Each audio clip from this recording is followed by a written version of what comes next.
அனைவருக்கும் பரம்பரை ஜோதிடர் பெருங்குளம் ராமகிருஷ்ணனின் அன்பின் வணக்கங்கள். இன்னைக்கு நாம் பார்க்க போகிற ஒரு தலைப்பு என்ன அப்படின்னா, 2026 யாருக்கெல்லாம் திருமணம் நடக்கும் அப்படின்னு சொல்ல வேண்டாம், சுப நிகழ்ச்சிகள் யாருக்கெல்லாம் சுப நிகழ்ச்சிகள் இந்த வருஷம் நடக்கும் அப்படின்னு சொல்லி நாம் பார்க்கலாம். ஏன்னா அதுதான் நிறைய பேர் கேட்கக்கூடிய ஒரு கேள்வி. இந்த திருமணம் சம்பந்தமான விஷயங்கள் ஆகட்டும், அப்புறம் குழந்தைகள் சம்பந்தமான விஷயங்கள் ஆகட்டும், எல்லாமே நமக்கு இந்த வருஷம் யாருக்கு நடக்கும் அப்படின்னு சொல்லி நாம் பார்க்குறோம். ஏன்னா முதல்ல ஒரு விஷயம் சொல்லிடுறேன். குரு பார்வை வச்சு எனக்கு இப்போ ஃபார் எக்ஸாம்பிள் ஜாதகத்தை ஒரு ஜோசியர்கிட்ட கொண்டு போயிட்டு, என் பையனுக்கு குரு பார்வை வந்துருச்சா, திருமணம் செய்யலாமா, என் பொண்ணுக்கு குரு அனுகூலம் வந்துருச்சா, வியாழ நோக்கம் வந்துருச்சா, வியாழன் பார்வை வந்துருச்சா அப்படின்னு சொல்லி கேட்குறாங்க. இது ஒரு நம்ம நவக்கிரகங்களில் சுபாவி அப்படின்னு பேர் குருவுக்கு. அவருடைய ஒரு நகர்வு எப்படி இருக்குது அப்படின்னு சொல்லி பார்த்துட்டு அது நடக்குமா அப்படின்னு சொல்லி கேட்கக்கூடிய ஒரு கேள்வி அப்படின்னு நாம் சொல்லலாம். ஆனால் உண்மை என்ன அப்படின்னா, கசப்பான உண்மை தான். இதுக்கு நிறைய பேர் என்னைய என்ன சொல்லலாம். பட் கசப்பான உண்மை எப்போதுமே கொஞ்சம் கசக்கும். குரு பார்வைக்கும் திருமணத்துக்கும் சம்பந்தமே கிடையாது. குரு பார்வைக்கும் திருமணத்திற்கும் எந்த விதமான சம்பந்தமும் கிடையாது. அது ஒரு 1% கூட எடுத்துக்கலாம். பட் ஒவ்வொருத்தருடைய ஜாதகப்படியும் அவங்க ஜாதகத்தில் திருமணமாகக்கூடிய நேரம். இன்னொரு முக்கியமான விஷயம் நம்ம எடுத்துக்கணும். திருமணம்ங்கிறது 2 பேர் சம்பந்தப்பட்ட விஷயம். ஸோ ஆண் பெண் 2 பேர் சம்பந்தப்பட்ட விஷயம். 2 பேருக்குமே அந்த நேரம், திருமணம் செய்யக்கூடிய நேரம் வந்தால் மட்டும்தான் திருமணம் நடக்கும். அதனால் இப்போ என்ன சொல்லலாம், இப்போ தனுசு ராசியை எடுத்துக்கலாம். போன வருஷம் இப்போ தனுசு ராசி எல்லாருக்கும் திருமணம் ஆயிடுச்சா?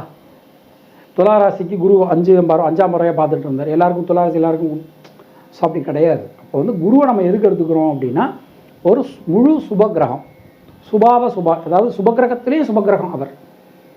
அப்போ அவருடைய ஒரு பார்வையினர் கிடைக்கும் போது நமக்கு ஒரு தெய்வ அனுகூலம் கிடைக்கும் அப்படிங்கிறதுனால நாம் எடுத்துக்கிறோம். சரி, ரைட். இப்போ நம்ம விஷயத்துக்கு வந்துடலாம்.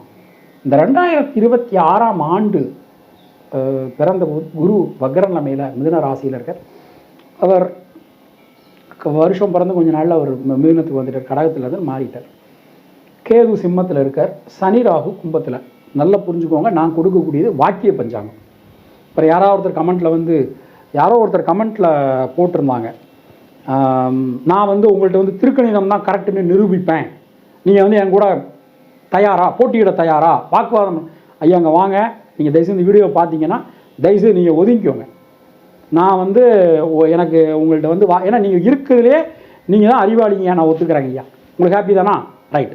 ஆனால் நாங்கள் ஃபாலோ பண்ணுறது வாக்கிய பஞ்சாங்கம் தான். எனக்கு எங்கள் தாத்தா சொல்லிக் கொடுத்தது, எங்கள் தாத்தாவினுடைய அப்பா அவங்களுக்கு சொல்லிக் கொடுத்தது, எங்கள் அப்பா எனக்கு எல்லாமே நாங்கள் வாக்கிய பஞ்சாங்கம் நாங்கள் ஃபாலோ பண்ணுறோம். எங்கள் பகுதிக்கு நாங்கள் வாக்கிய பஞ்சாங்கம் தாங்க ஐயா. பட் நம்ம படித்தது அப்படின்னு சொல்லி பார்த்தோம்னா திருக்கணிதமும் படிச்சிருக்கோம், வாக்கியமும் படிச்சிருக்கோம். இப்போ யாராவது ஒருத்தர் ஜாதகம் குறிக்கணும், எனக்கு நீங்கள் இப்போ திருக்கணித பஞ்சாங்கம் அப்படி ஜாதகம் கணிச்சு கொடுங்க அப்படின்னு கேட்டாங்கன்னா கணிச்சு கொடுக்குறோம், அதை பற்றி இல்லை. அதுக்காக நான் வாக்கிய பஞ்சாங்கம் தான் ஃபாலோ பண்ணுறேன், நீங்கள் எப்படி இது அப்படிலாம் கிடையாது. அவங்க என்ன கேட்குறாங்களோ பண்ண. பட் நம்ம பார்த்து பலன் சொல்கிறது, இப்போ டெய்லி பிரஷ்னம் பார்க்குறதாகட்டும், இல்லை திருக்கோவிலுக்கு பிரஷ்னம் பார்க்குறதாகட்டும், யாராவது ஒருத்தர் எனக்கு திருக்கணித பஞ்சாங்கத்தில் எனக்கு ஜாதகம் அனுப்பினா கூட நான் அதை வாக்கிய பஞ்சாங்கமாக கன்வெர்ட் பண்ணிட்டு அதை நான் கணக்கு போட்டு பார்த்தா நான் பலன் சொல்லிக்கிட்டு இருக்கேன். தயவுசெய்து யாரும் எனக்கு தப்பாக நினைக்க வேண்டாம், ஏன்னா உண்மையை சொல்லிடணும். ரைட். ஸோ நம்ம கொடுத்துருக்கக்கூடியது இது வாக்கிய பஞ்சாங்கம். இதில் இந்த வருஷம் அதாவது 2026 விசுவாவசு வருஷம் மாசி மாதம் 22ஆம் தேதி 6 மார்ச் அன்னைக்கு சனி பகவான் மீனத்துக்கு மாறுறார்.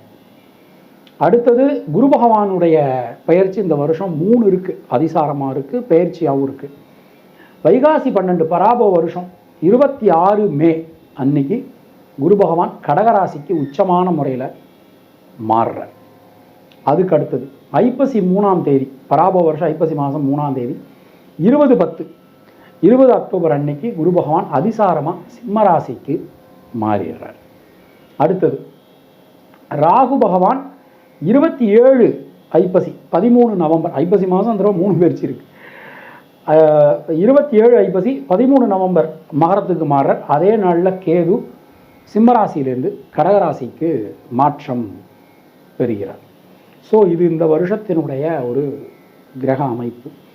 வருஷ பலன்கள் பார்க்கும்போது இந்த 4 பேருடைய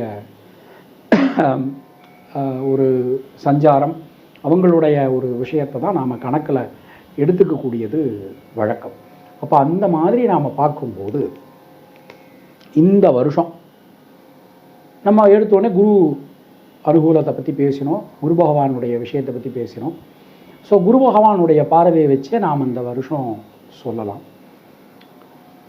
குரு பகவான் மிதுனத்தில் இருக்கும்போது துலாம், தனுசு, கும்பம் ஆகிய ராசிகளை பார்க்கிறார். எப்போ மே மாதம் 26ஆம் தேதி வரைக்கும் பார்க்குறார். ரைட், முதல்ல இதை புரிஞ்சுக்கோங்க. அதுக்கப்புறம் நான் அதனுடைய அந்த டிஸ்கிரிப்ஷனுக்கு நான் வரேன். ரைட், கடகராசிக்கு வந்ததுக்கப்புறம் விருச்சிகம், மகரம், மீனம் ஆகிய ராசிகளை பார்ப்பார். ரைட், 20-10 குரு பகவான் சிம்மத்துக்கு வந்துடுறார். அப்போ அகைன் தனுசு, கும்பம், மேஷம் ஆகிய ராசிகளை பார்ப்பார். அப்போ குரு பகவான் மிதுனம், கடகம், சிம்மம் இதில் ட்ராவல் பண்ணுற இந்த வருஷம் பொதுவாக துலாம், விருச்சிகம், தனுசு, மகரம், கும்பம், மீனம், மேஷம் இந்த 7 ராசிகளையுமே பார்த்துருக்கோம். இந்த 7 ராசிகளில் பிறந்தவாளுக்கும் சரி. இப்போ உதாரணமாக கேட்கலாம், நீங்கள் சிம்மத்துக்கு போயிட்டாருன்னா விருச்சிகத்தை பார்க்கலையே, இல்லை நீங்கள் சிம்மத்துக்கு போயிட்டாருன்னா மகரத்தை பார்க்கல, தனுசை பார்க்குற, கும்பத்தை பார்க்குற, அப்போ மகரத்துக்கு எப்படி கல்யாணம் நடக்கும் அப்படின்னு சொல்லி டெக்னிக்கலாக கேட்கலாம். 12ஆம் இடம்ங்கிறது அயன சயன போக விரயஸ்தானம். கும்பம் அப்படிங்கிறது மகரத்துக்கு தனவாக்கு குடும்பஸ்தானம்.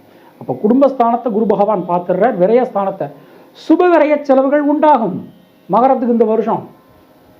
சுப விரயம்னா திருமணம், குழந்தை, கல்வி சம்பந்தமானது, புது வாகனம், வீடு, மண், மனை, வாகனம் சம்பந்தமானது, ஒரு கோவிலுக்கு நம்ம செலவு பண்ணுறது, திருக்கோவிலுக்கு போகிறது, யாத்திரைகள் போகிறது, புதுசாக தங்கம் வாங்கிறது, இது எல்லாமே சுப நிகழ்ச்சிகளில் வரும்.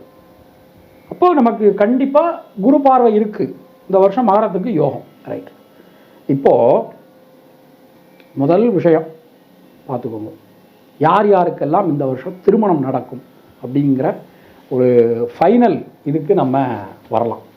மேஷத்தை இந்த வருஷம் குரு பார்க்குறாரா? மேஷ லக்னமோ அல்லது மேஷ ராசியோ கண்டிப்பாக திருமணம் 100% கன்ஃபார்ம். ரைட், ரிஷபத்துக்கு 7ஆம் இடத்தை குரு பகவான் பார்க்குறாரா? விருச்சிகத்தை. அப்போ இந்த வருஷம் ரிஷப ராசியோ அல்லது ரிஷப லக்னமோ கண்டிப்பான முறையில் திருமணம் கன்ஃபார்ம். மிதுனத்துக்கு 7ஆம் இடத்தை மிதுனத்திலேயே குரு இருந்து பார்க்குறாரா? லக்னத்திலே ராசியிலே குரு இருக்காரா? அப்போ மிதுன ராசியோ அல்லது மிதுன லக்னமோ கண்டிப்பான முறையில் திருமணம் கன்ஃபார்ம். கடகத்துக்கு குரு உச்சமாற போகிறார். கடகத்துக்கு 9 கூடையவர் யோகாதிபதி, அவர் உச்சமாறார். குரு புஷ்யம்னே சொல்லுவா, குரு புஷ்யம்னே இருக்கு. அதாவது வியாழக்கிழமை பூச நட்சத்திரம், குரு பகவான் ஒவ்வொரு கிரகங்களும் ஜனிச்ச நட்சத்திரங்கள்னு இருக்கு. அது குரு பகவான் பூச நட்சத்திரம். பூச நட்சத்திரத்தினுடைய அதிபதி சனியா இருக்கலாம், ஆனால் குரு பிறந்தது பூச நட்சத்திரம். அப்போது கடகத்துக்கு குரு வரும்போது கடக ராசியோ அல்லது கடக லக்னம் கண்டிப்பாக இந்த வருஷம் மேரேஜ் கன்ஃபார்ம். சிம்மத்துக்கு குரு வரார், 20-10க்கு வரார், டெஃபினட்டாக இப்போ மேரேஜ் கன்ஃபார்ம். 7ஆம் இடத்தை குரு பார்க்க போகிறார், மேரேஜ் கன்ஃபார்ம். கன்னிக்கு 7ஆம் இடத்தை குரு பகவான் கடகத்துக்கு வரும்போது மீனத்தை பார்ப்பாரா? கன்னிராசிக்கு 7ஆம் இடத்தை, டெஃபினட்டாக மேரேஜ் கன்ஃபார்ம். இன்னொன்று 12ஆம் இடத்துக்கு வேறு குரு வரார், சுப செலவுகள் ஏற்படும்.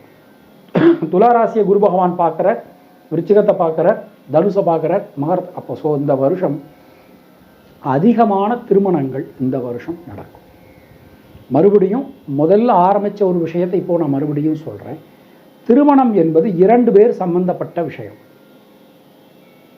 ஆண் பெண். ஸோ 2 பேரில் யாராவது ஒருத்தருக்கு நேரம் நல்லா இருந்தாலே தாராளமான முறையில் திருமணம் செய்வதில் எந்த விதமான சிக்கல்களும் இருக்காது. ஸோ இந்த வருஷம் எல்லா ராசியினருக்குமே அனுகூலமாக அமைஞ்சிருக்கு.